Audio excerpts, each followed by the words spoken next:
ભરૂચ સંત નિરંકારી મિશન સંત Nirankari charitable foundation Delhi Bharuch branch દ્વારા પ્રોજેક્ટ અમૃત હેઠળ નર્મદા મૈયા ઘાટ પર નીલકંઠેશ્વર મહાદેવ મંદિર પાસે સફાઈ અભિયાન હાથ ધરવામાં આવ્યું હતું। સંત નિરંકારી મિશનના વડા સદગુરુ માતા સુદીક્ષાજી મહારાજના દિવ્ય આશીર્વાદ થકી પ્રોજેક્ટ અમૃત હેઠળ સતત ત્રીજા વર્ષે સમગ્ર ભારત વર્ષમાં 1600થી વધુ જળાશયો એક સાથે સફાઈ અભિયાન કરી સ્વચ્છ કરવામાં આવી રહ્યા છે।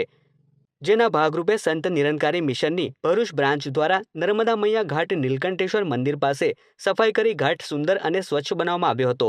આ પ્રસંગે ભરૂચ, એકસાલ, ત્રાલસા, દહેજ, પખાજણ તથા આસપાસના ગામોના 150થી વધુ સંત નિરંકારી મિશનના અનુયાયીઓએ ભાગ લીધો હતો।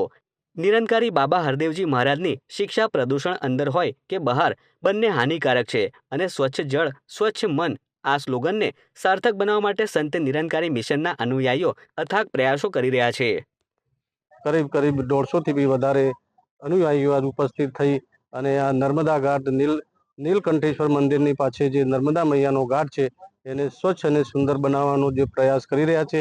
આજે સદગુરુ માતાજીના અમે બધા ખૂબ આભારી છે અને દરેક આજે સંત મહાત્મા આવીને આ સુંદર કામ કરી રહ્યા છે અને આજે 10 વાગ્યા સુધી 12 વર્ષમાં અંદર ઘણા જે જળાશયો છે એને સુંદર બનાવવામાં આવશે।